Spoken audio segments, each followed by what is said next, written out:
Ora, muito bom dia, é tão bom estar aqui.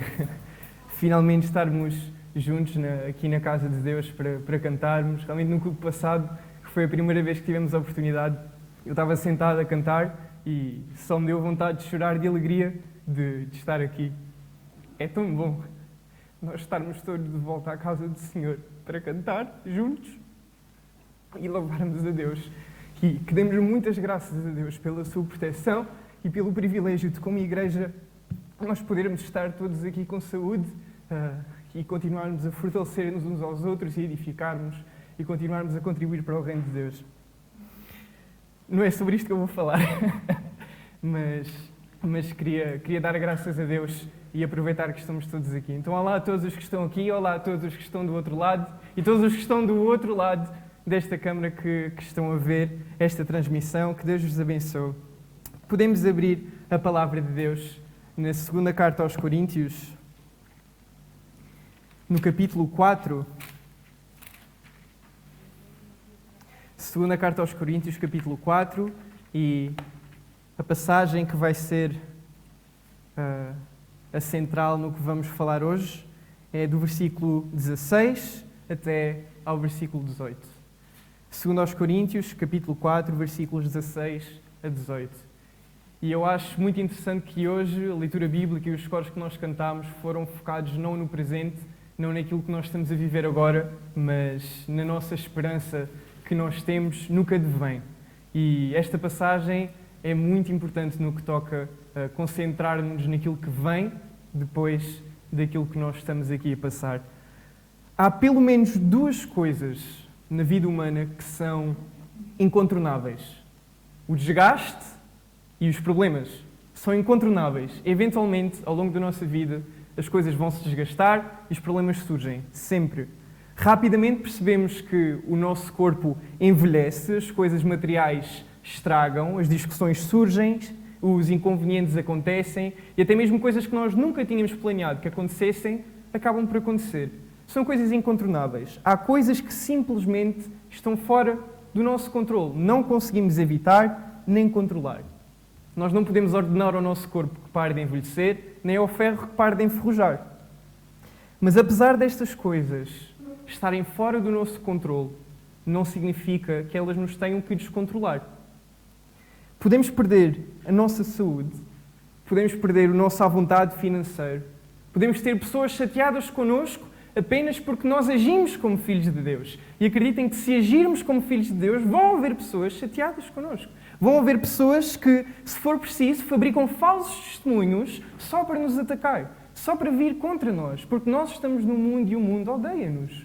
Porque nós seguimos ao Deus que o mundo detesta, que o mundo odeia.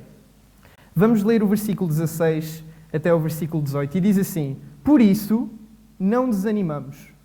Pelo contrário, mesmo que o nosso homem exterior se corrompa, contudo, o nosso homem interior se renova de dia em dia. Porque a nossa leve e momentânea tribulação produz para nós eterno peso de glória acima de toda comparação. Não atentando nós nas coisas que se vêem, mas nas que se não vêem.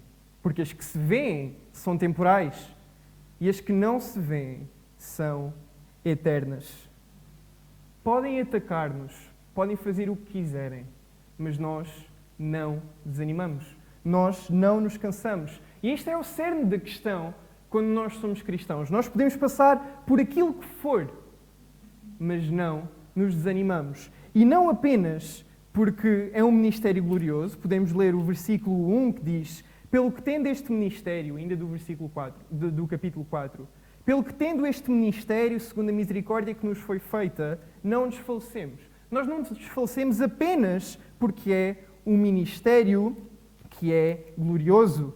Também não desfalecemos apenas porque temos o conhecimento de Deus, versículo 6.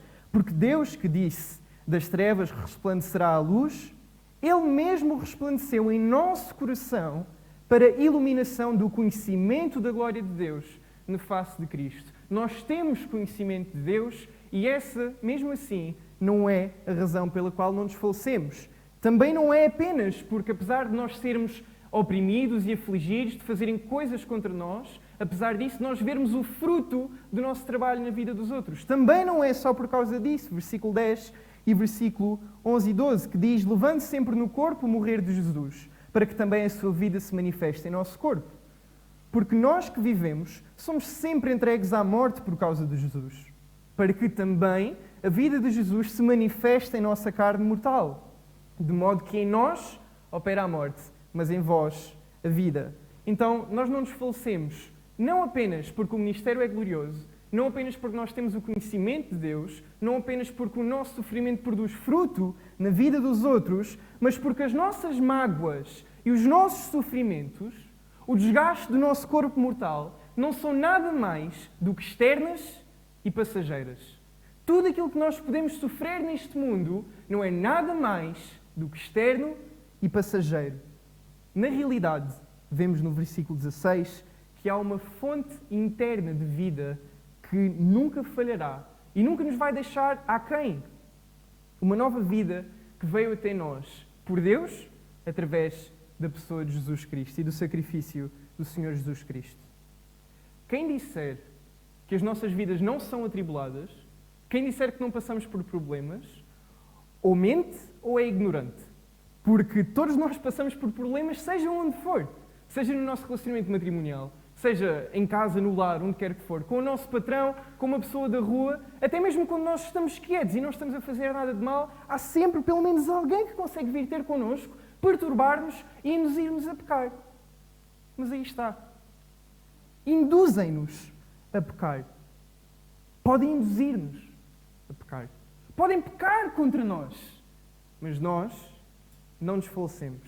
Não desanimamos. Não nos cansamos. E provavelmente, por causa do sofrimento pelo qual nós passamos, pelo qual nós estamos sujeitos, nós esquecemos-nos e tornamos-nos cegos a uma realidade extremamente importante. A realidade de que, como filhos de Deus, o nosso interior é renovado dia após dia.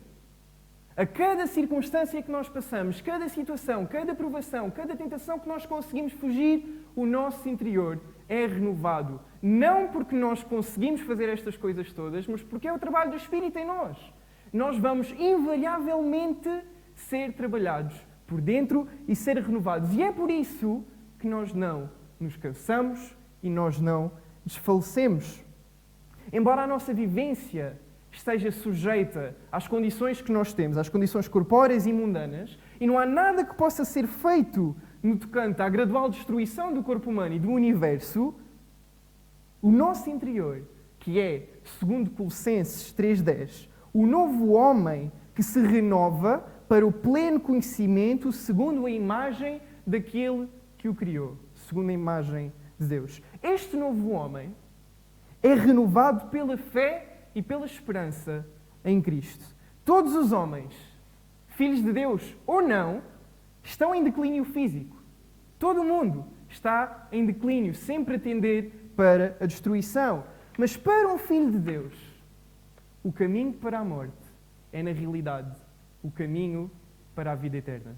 O caminho para saborearmos a eternidade com o nosso Salvador. E o versículo pelo qual nós começamos, o versículo 16, que diz: pelo contrário, mesmo que o nosso homem exterior se corrompa, contudo o nosso homem interior se renova dia em dia, é um pouco contraditório com a situação pela qual vivemos. Com exceções de funerais, que nos relembram que não se vive para sempre, creio e parece-me que as pessoas hoje em dia se esforçam para ignorar que existe morte, para ignorar que existem perdas, que existe sofrimento, que as coisas tendem à decadência. Cada vez mais o ser humano faz tudo o que está ao seu alcance para evitar lembrar-se que a morte é real, que as coisas se gastam, que as coisas se estragam. E esta mentalidade está presente na igreja. Quem é que se levantou hoje e agradeceu a Deus e disse: Deus, obrigado porque eu estou um dia mais próximo de Ti?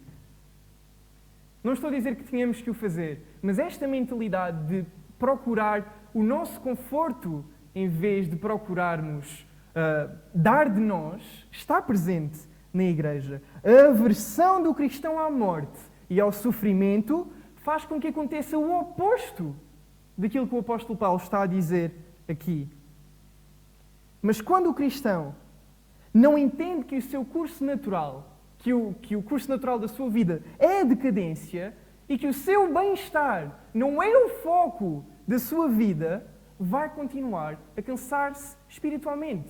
Até nós entendermos que o nosso conforto, que o nosso bem-estar, que o nosso estilo de vida confortável não é o nosso foco, não é o nosso objetivo, nós vamos continuar a cansar-nos espiritualmente. E vamos continuar, eventualmente, a desobedecer a Deus, por não estarmos a servi-lo como devíamos fazê-lo. Antes, pelo contrário, para o cristão, para o Filho de Deus, quanto mais a sua vida terrena declina, mais a sua vida espiritual avança. E o que é que isto nos deve chamar a atenção como igreja? Nós vamos ficar exaustos, fisicamente falando, psicologicamente, emocionalmente, não nos podemos enganar. Nós provavelmente até nos vamos sentir fartos de estar a trabalhar em alguma coisa, estar a fazer algumas coisas. Mas mesmo assim, nós não nos vamos cansar nem desanimar, espiritualmente falando. Fisicamente, sim, não há como fugir. Mas espiritualmente, nós temos o privilégio de ter a escolha de não desanimarmos, buscando primeiro o nosso Deus. Os cultos recomeçaram novamente, como já tinha dito no início, não é? E na semana passada, pela graça de Deus e pelas tomadas de decisões da liderança de igreja e o enorme trabalho que eles tiveram, nós hoje podemos estar aqui a cumprir as normas de segurança e podemos estar em segurança aqui, a ouvir a palavra de Deus, cantarmos juntos. E porque já estamos a rumar para a normalidade, há muito trabalho a fazer. Há imenso trabalho a fazer. E cada vez haverá mais. E o que é que nós podemos dizer sobre isto? Que se tu, como filho de Deus, não metes as mãos à obra, não tens uma única desculpa que possa suportar ou sustentar a tua preguiça. Não há uma única desculpa para não meteres as mãos à obra. Deus deu-te o poder de seres feito seu filho. Seres cristão não é uma etapa que tu conquistaste na tua vida. Não é uma conquista, é um dom de Deus. A única razão pela qual nós somos filhos de Deus foi porque Ele tomou essa iniciativa. E quando Ele te colocou nesta igreja, ou na igreja onde tu estiveres, Ele sabe muito melhor do que tu as tuas fraquezas, as tuas dificuldades, seja de saúde, seja de outra coisa qualquer. Agora diz-me tu, será que Deus te colocou numa igreja onde tu não podes trabalhar? Será que Deus te colocou numa igreja onde tu não podes colocar em prática os dons que o Espírito Santo te deu? Será que Deus se engana no sítio onde te coloca? Não. Deus não se engana. E se nós, porventura, tivéssemos falta de professores na igreja, não é porque Deus se esqueceu de distribuir bem os dons. Se não tivermos ninguém para vir arranjar as cadeiras ou alguma coisa, não é porque Deus se esqueceu de colocar dom de serviço na igreja do Senhor. É porque tu tens negligenciado os dons que Deus te deu e tens ignorado o privilégio de servir a Deus, servindo a igreja e o corpo de Cristo. O que nunca faltou, não falta e nunca vai faltar é uma área na igreja de Cristo para tu o servires e honrares. É impossível desculpar-te com cansaço ou com circunstâncias da tua vida para não estares a colocar em prática os dons que Deus te deu. Pensas por acaso que Deus não está ciente que tens dificuldade em dormir à noite por causa do teu trabalho? Ou por causa dos teus filhos? Ou por causa daquele problema que te dá insónias durante a noite? Pensas que Deus não sabe? Deus está perfeitamente ciente disso. E o que eu quero dizer com isto não é que nós vamos ter que servir até suar sangue. Não, nada disso. O descanso é um ensinamento essencial e crucial para o cristão. Mas, se tu és filho de Deus, tens pelo menos um dom espiritual que te foi concedido para glorificares e honrares a Deus na igreja em que Ele te colocou para servir. Estejas pessimamente mal ou incrivelmente bem, quer tenhas o mundo contra ti ou o mundo a favor de ti, ainda que o nosso homem exterior se corrompa, contudo, nós não nos cansamos, nós não nos desanimamos. É impossível nós encontrarmos uma razão plausível para não servir a Jesus quando estamos ajoelhados aos pés da cruz. É impossível nós arranjarmos uma desculpa para não servirmos o nosso Senhor quando estamos ajoelhados aos pés da sua cruz. No versículo 8 e adiante deste capítulo, o apóstolo Paulo diz que sofremos pressões de todos os lados, mas não estamos arrasados. Ficamos perplexos, mas não desesperados. Somos perseguidos, mas não desamparados. Abatidos, mas não destruídos. No versículo 11 menciona que vivem entregues à morte por causa de Jesus. O apóstolo Paulo não era ingênuo. Eles tinham a morte à porta, a todas as alturas. E eles alegravam-se no privilégio de poderem morrer pelo Senhor Jesus. Qual é a nossa desculpa? Como filhos de Deus, nós temos o privilégio de escolher perseverar, porque sabemos que por mais que nós nos gastemos, por mais que nós suemos, por mais que nós sangremos, por mais que tenhamos desilusões, a glória é eterna. O que advém é eterno, não é momentâneo, não é circunstancial. Nós temos esperança e uma motivação que é perfeita. Há um basta que nós, individualmente, precisamos de dar para, em vez de nos justificarmos, agirmos. Versículo 17 diz: porque a nossa leve e momentânea tribulação produz para nós eterno peso de glória acima de toda a comparação. As aflições e misérias que podemos vir a viver na nossa vida não têm a mínima possível, imaginável comparação com a glória daquilo que nos espera. Com as bênçãos infinitas que nós temos por sermos co-herdeiros com Cristo. Mas claro, há alturas na nossa vida em que passamos por aflições duras. E nessas alturas, nós tornamo-nos, como igreja, suscetíveis ao tentador e acusador. Satanás tem facilidade nessas alturas em penetrar os pensamentos dos filhos de Deus, porque é muito mais provável que duvidemos da soberania e do cuidado perfeito e constante de Deus quando estamos a passar por algum sofrimento, por pressão emocional, seja o que for. E por esta razão é que o apóstolo Paulo nos está a apontar para a verdade que o cristão tem o privilégio de viver. O sofrimento, de que forma for, é momentâneo, é temporário, mas a glória que advém é eterna. E esta verdade deve tornar leve aquilo que era pesado. E aquilo que parecia infindável, aquilo que parecia interminável, parece um breve momento. Mas sobre a pressão emocional, psicológica, financeira, o que for, é mais difícil nós estarmos firmes naquilo que já sabemos que é verdade. As promessas para Deus, as promessas de Deus para nós, são perfeitas e cumprem-se diariamente na nossa vida, quer estejamos a ver, quer não estejamos a ver. Porque é trabalho de Deus, não é trabalho nosso. E nós acreditamos nisto. E citamos versículos como: entrega o teu caminho ao Senhor, confia nele, Ele tudo fará. O Senhor é meu pastor, nada me vai faltar. Lança os teus cuidados sobre o Senhor, Ele te susterá. Mas por alguma razão, tornamos-nos incrédulos espontâneos quando estamos sob pressão emocional. Passamos imediatamente a duvidar que estas coisas sejam verdade.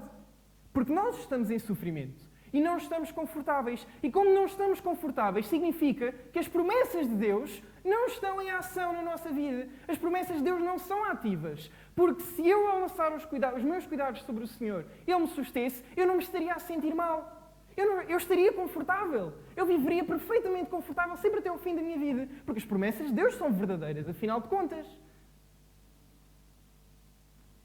As promessas de Deus, estas promessas de Deus são cumpridas exatamente quando tu não estás confortável. Se estivesses constantemente confortável, nem sequer haveria oportunidade para tu lançares os teus cuidados sobre o Senhor. Para tu entregares o teu caminho a Ele e Ele te mostrar o grandioso Deus que Ele é e o controle que Ele tem sobre a tua vida, independentemente da circunstância. O sofrimento de antecipação ou o medo não são um fruto da falta do cumprimento das promessas de Deus na nossa vida, mas são um sintoma que está na altura de nós lançarmos os cuidados sobre o Senhor.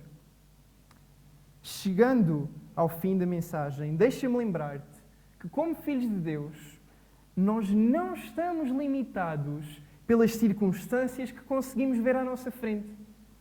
Nós não estamos limitados pelo agora, ou pela nossa situação financeira atual, ou por quer que seja que for. Nós não estamos limitados àquilo que está à nossa frente. Nós não vemos uma pessoa curada quando pedimos pela sua cura.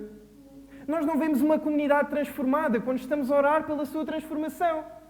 Nós não vemos uma provisão à nossa frente quando estamos a pedir por provisão em oração. Nós não estamos limitados àquilo que tem sido visto. Versículo 18. Não atentando nós nas coisas que se veem, mas nas coisas que se não veem. Porque as que se veem são temporais e as que se não veem são eternas. Nós contemplamos as coisas que não têm sido vistas e nada disto significa que nós somos ignorantes ou que andamos a viver num conto de fadas. Existem cristãos tão superficiais que, mesmo que estejam a arder neste preciso momento, estão a dizer que está tudo fantástico e não se passa nada. Isso é uma mentira. O cristão sofre. Claro que o Espírito Santo podia aliviar e operar um milagre na vida dessa pessoa que estava a sofrer. É possível. Mas o cristão sofre. O Filho de Deus também sente perda. Também sente cansaço. Também sente tristeza. Também se chateia. Não é um tosco que finge que não se passa nada de errado. A Igreja do Senhor não é um local perfeito. Esta comunidade que nós temos aqui não é de pessoas perfeitas que não pecam, que não erram, que não têm lutas, que não têm problemas. Mas o Filho de Deus tem o enorme privilégio de, mesmo ao passar por todos os males imagináveis, mesmo ao passar por todos os males imagináveis, temos o privilégio de ter a profunda e viva convicção que toda a miséria neste mundo não é nada comparada com aquilo que nos espera. Toda a miséria deste mundo que nós possamos viver não é nada comparada com o que nos espera. Ao olharmos à nossa volta, no presente, talvez um momento nos pareça imenso tempo, especialmente se for um momento de sofrimento. Mas quando nós fixamos o nosso olhar nas coisas invisíveis e eternas, milhares de anos parecem um instante. João Calvino explica que o que Deus nos ensina nesta passagem, através do apóstolo Paulo, é que quando nós olhamos para as coisas que estão ao nosso alcance, quando nós olhamos agora momentaneamente para aquilo que está ao nosso redor, a nossa percepção é iludida, porque nós só vemos o que está aqui. Porque tudo o que nós vemos é temporário. E ele conclui, e eu concluo, que não há nada em que possamos descansar senão na esperança do que há por vir. Nós não podemos confiar em nós próprios para resolver os nossos problemas e não podemos confiar em nós próprios para que a nossa vida mude. Nós não podemos achar que por nós não termos bonança financeira, por nós não termos um local de trabalho, por nós não termos uma família com saúde, um filho com saúde, significa que está tudo perdido. Pelo contrário, está consumado. A vida eterna é uma garantia do cristão. Nenhuma miséria deste mundo tem a mínima comparação, possível comparação, com aquilo que nos espera em eternidade com o nosso Salvador. E é para isto que nós devemos olhar como igreja. Quando servimos, nós devemos servir a saber que é a nossa responsabilidade e que por mais que nos cansemos, por mais que desanimemos, por mais que nos ataquem, por mais que nos façam ficar passados da cabeça, seja o que for, é a nossa responsabilidade. Nós fomos chamados para isto e devemos honrar o nosso Senhor a fazê-lo. E quando estamos a viver por circunstâncias complicadas, nós devemos lembrar-nos, mesmo que seja complicado, nós devemos lembrar-nos que nada é comparado com aquilo que nos espera. Jesus veio para nós termos vida e vida em abundância. É bastante verdade. Mas a nossa esperança não está naquilo que nós podemos conquistar nesta vida. Não está naquilo que nós podemos ter, naquilo que nós podemos ver, nos frutos que nós podemos vir a colher de outras pessoas. Houve um pastor na Índia que durante 20 anos pregou o Evangelho, pregou sermões, mais sermões do que se calhar eu vou pregar na minha vida inteira. Espero que não, mas se calhar mais. Passado 20 anos, não houve uma única alma convertida. Quando ele morreu, houve uma explosão em termos de um movimento evangelístico e formaram centenas e centenas e centenas de igrejas que já tinham ouvido o Evangelho por ele. Ele nunca viu os frutos, mas o trabalho é nosso e a igreja, os frutos são do Senhor. Nós temos a nossa responsabilidade e mesmo que não vejamos frutos, mesmo que não vejamos mudança, nós não desanimamos. Mesmo que o nosso exterior, que o nosso homem exterior se corrompa, nós devemos saber que o nosso homem interior é renovado e por isso nós não desanimamos. A letra de uma das músicas de um dos meus filmes preferidos, que é O Príncipe do Egito, sobre Moisés, esta letra sempre me arrepiou. O título diz olhar para a vida com os olhos celestiais, ou seja, olharmos para a nossa vida com os olhos de Deus. E diz que, tal como um único pedaço de linho, ou o material que for, mas vamos dizer que é linho, como um único pedaço de linho num enorme tapete adornado, apesar de ele ser brilhante e bonito por si só, ele nunca vai ver o que ele está a fazer no grande plano completo daquele tapete. Aquele pedaço de linho, apesar de significante, nunca verá o propósito inteiro daquilo que ele está a fazer em todo o tapete, no grande esquema. Nós nem sempre vamos saber porque é que sofremos. Quem diz que sabemos está a mentir. Nós nem sempre vamos saber porque é que sofremos. Nem sempre vamos ter respostas para todas as questões. Há coisas que simplesmente estão fora do nosso entendimento. Nós somos limitados e temos que aprender a aceitar isso. Há questões que nós podemos nunca vir a ter uma resposta. E podemos nem sempre estar confortáveis. Podemos passar por situações de sofrimento enormes. No casamento, seja onde for. Mas nós devemos olhar para a nossa vida com os olhos celestiais. Porque nós fixamos o olhar nas coisas visíveis. Não fixamos o olhar nas coisas visíveis, mas naquelas que não se veem, porque as visíveis são temporárias, ao passo que as que não se veem são eternas, diz o versículo 18. Estejas a passar por aquilo que estejas a passar, como filho de Deus, tu tens o privilégio de confiar na esperança que te foi conquistada por seres mais do que vencedor, por meio do sacrifício de Jesus Cristo. E se tu não tens o privilégio de poder descansar nesta esperança incrível e perfeita que nós temos, se tu vives atribulado pelas circunstâncias, se tu vives em desespero por causa do sofrimento que te atribula, sabe que em Cristo podes não ter a solução para os teus problemas, mas tens a solução para os teus problemas. Os teus problemas podem não ser solucionados, mas tens uma solução para os teus problemas. Porque nada da miséria que possas viver neste mundo é possivelmente comparável com aquilo que nos espera através daquilo que Jesus Cristo fez por nós. Vamos orar. Pai querido, queremos agradecer pelo enorme privilégio que temos por podermos ser feitos teus filhos e por podermos ter uma esperança perfeita que, independentemente daquilo pelo qual estamos a passar, nós sabemos e temos confiança porque a Tua Palavra assim nos diz que o que espera por nós é perfeito e que o nosso futuro eterno contigo vai ser deleitável, vai ser incrível, Pai. Não vai haver lágrima, não vai haver choro, não vai haver pranto, não vai haver sofrimento. Vamos estar livres do pecado e vamos poder desfrutar da eternidade com o nosso Criador e Salvador.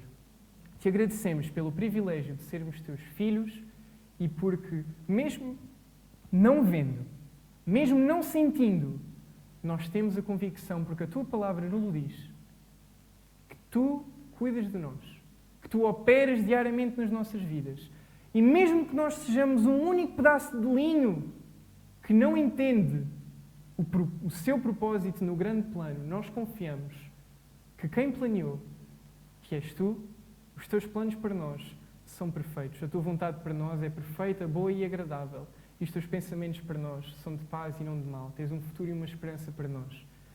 E Te damos muitas graças por isso, Pai. Ajuda-nos a trabalhar como Tua Igreja, a não nos falecermos, a não nos desanimarmos, Pai. Nós sabemos que, independentemente daquilo pelo qual estejamos a passar, é a nossa responsabilidade como Teus filhos de termos um bom procedimento que te exalta e que te glorifica, Pai. Então dá-nos sabedoria e discernimento para podermos agir como teus filhos, Pai. Continua a ensinar-nos sobre Ti, continua a aproximar-nos de Ti e continua a transformar o nosso coração cada vez mais à Tua vontade. É a nossa oração no nome do Senhor Jesus. Amém.